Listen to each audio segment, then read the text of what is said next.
The window to the beyond, a call to freedom. The outside world was unknown to her, but she could see a glimpse of it through the window in his room. She had spent many days curious about that window. Sometimes it was covered by a dark curtain. Sometimes a bright light shone through, illuminating the dark, musty room. For years, that window had been the source of both fear and mystery. As of late, there was more curiosity than anything else. She wondered what might be beyond that window. Was it dangerous beyond? What was danger? She had dreamt about the beyond since she was a little girl. She used to wake up in a puddle of sweat, frightened by the terrors that lurked in her dreams. But what were they? The terrors, the things that scared her out of her peaceful slumber. She did not know. She did not understand. She just knew that when she woke up, she felt afraid. Something seemed to lurk there, not quite in the darkness. It seemed to emerge from the darkest parts of her subconscious. It was trying to reach her, to tell her something. Every time I got close enough to reach her, she would awake, terrified about what it might say. Terrified to know. But what did she not want to know? She was beginning to feel like somehow she did know. She already knew.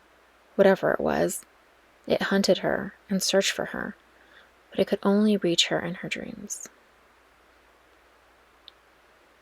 She stood in the narrow hallway looking through the partially open door. The window was not covered today, and he was not sitting in his chair, looking out as he usually did when the window was uncovered. She walked closer to the door. She wanted to walk in, but something stopped her. Where was he? Why was the window left uncovered? The only times she had been close to the window, she had been a small child. She would sometimes sit with him, but one day, she was no longer allowed to sit at the window. She was unsure of the reasons why. Around that time, she began to have nightmares about the window. The dream always began the same. The door to the room was partially open, as it was now, the old window uncovered, the man not sitting in the chair. She would walk closer. As she crossed the threshold, something would wake her from her dream. The dream had changed slightly over the years. Somehow, the window always seemed just a bit closer. Sometimes she would lie awake at night, trying to remember the outside world. She had been a toddler when they were all forced to stay in their homes. They had been told that they were not allowed to exit under any circumstances. They were threatened with their lives. Though she did not have strong memories of this time, she was aware that it had been a difficult and life-changing moment for all of civilization. Her early memories were slightly blurred, but she was able to vividly recall the sadness, anger, and grief that existed in their dwelling. She tried to recall memories of what it was like out there beyond. This was frustrating, as she was unable to recall anything significant. She had grown used to the dream. It had become like a friend, visiting her in the night. Even though it often frightened her, it was somehow worse when she was unable to remember her dreams at all. The window dream was not the only dream that she had at night. No, of course, there were others. She never told anyone about the others. In fact, she had not mentioned her dreams at all in many, many years. The window dream seemed to frighten everyone in the dwelling, though she was unsure why, as it always ended before she was able to see what happened next. Now the thought dawned on her. What if they all knew what happened next? This night was like all the others. They had gathered in the large, futuristic center room and listened to the nightly broadcast. This was the only link they had to the outside world. Every night, they would receive a download to their holographic screen. The broadcast was the same in all of the dwellings, and all the dwellings were similar in design. The world had long been on the brink of extinction when the plans rolled out to preserve what life was still in existence. Construction had begun quickly to avoid mass annihilation of the population. People in power had designed a new world that could sustain life as long as everyone remained in their dwellings, at all times. They were required to follow all other orders as well. The nightly broadcasts were points of information, as well as updates on the outside world. As far as she could tell, they said almost the same thing every night. The broadcast didn't seem to inform the dwellers of anything. Nothing new, nothing important. It did, however, seem to generate a sense of being connected to the other dwellers in the land. It came from the officials that ruled the land.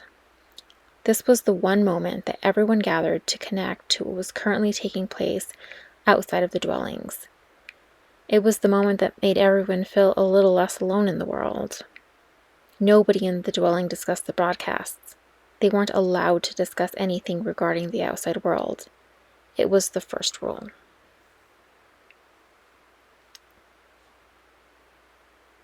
After the nightly broadcast, all the people in her dwelling would make their way downstairs to the dark, damp room under their dwelling.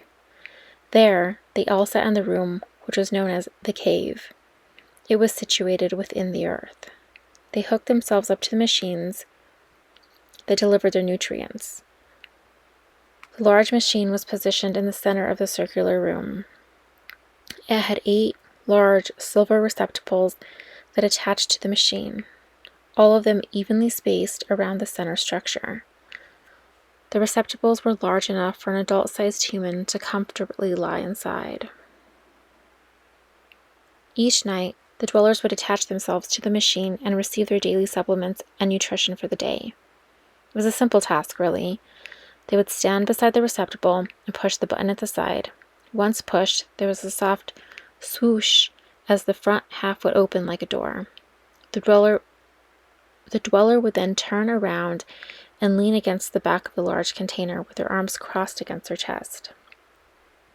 Once the receptacle sensed the body pressed against it, it would then shut the door itself. There was a small glass portion, like that of a window, where the face appeared. Once fully shut, the nutrients were dispersed in a sort of mist-like fashion. The dweller would remain in the receptacle for about an hour, or till the machine deemed that they were fully replenished. This typically lasted the duration of around an hour's worth of time. So they had been instructed. Time no longer mattered for the dwellers. Time, in the meaning it once held, did not exist. As she began to drift off to sleep, she wondered if she would ever get close to that window again. She suddenly felt this urge to look through it. She wanted to see what was out there. She wanted to know what was beyond. What did the man see? Why was no one else allowed to enter that room? Why had she once been allowed, then banned? Why did she dream of that window almost every night? She wanted to know more. It was time that she knew more. But how? She was not allowed to ask questions about anything connected to the beyond. It was the first rule, and the rule that if broken would result in death. No one was willing to break that rule ever again. She awoke in the dream. She saw herself sit up in her bed. She was anxious to get to that window. She then saw herself get out of bed, stand, and walk to the doorway of her small dwelling quarters. The dream scene quickly changed, and she now saw herself standing in the long, narrow hallway. The only light present was the light peeking out from under the door to the room that housed that window. She saw herself move silently down the long hallway. She was not afraid. Not the she that was viewing the dream, and not the she that was navigating the dream. She was no longer afraid of what was lurking there in the darkest parts of her subconscious.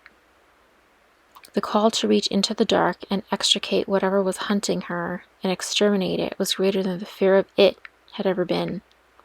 This dream was important. The message had been lurking, creeping closer and yet closer with every dream she dreamt of it. This was the moment to face it, to face the dark and defeat it.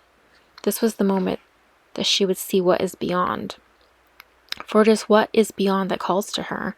It is what is beyond that searches for her. It is what is beyond that reaches to her. It is time for her to reach back. She was not afraid. At the next moment in the dream, she saw herself approach the door. As she saw herself standing outside the door, she suddenly saw the door from the viewpoint of the she that was navigating the dream. She looked down and saw her hands in front of her. She, for a moment, almost startled herself out of the dream state. But the window called to her.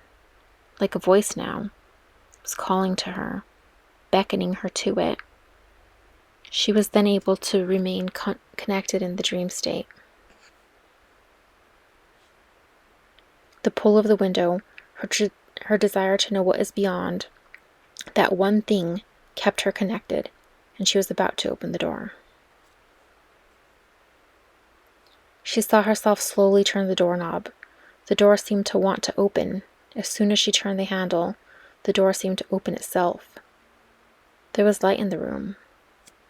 That was an odd feature, she thought to herself. The only room with light after dark was the room that also housed the window. Very interesting. She again almost startled herself out of the dream. How was she able to ask herself questions and formulate possible answers to those questions in her dream state? The door was now open. There was no way she was letting go. Maybe by sheer will this time, she kept herself connected to the dream. She was standing in the room now. The chair was placed in front of the window, as usual. There was something different. What was different, she mused. Oh, that's it. The chair was always placed facing outwards, towards the window. It was now placed facing inwards, towards her. She now became aware that she was not alone. No, the man was not in the room. She had not seen him since the day prior, and that day the window remained covered. She had noted that he sat there, still, staring at the covered window. He didn't turn to look as she walked by, as he often did. He remained still. He appeared saddened. The old man had seemed distant, as if his own thoughts had become lost in the beyond. His eyes always looked sad and tired. But they weren't always that way. Something now in the dream triggered a memory. His eyes had not always been sad. This immense sadness now woke her from her dream.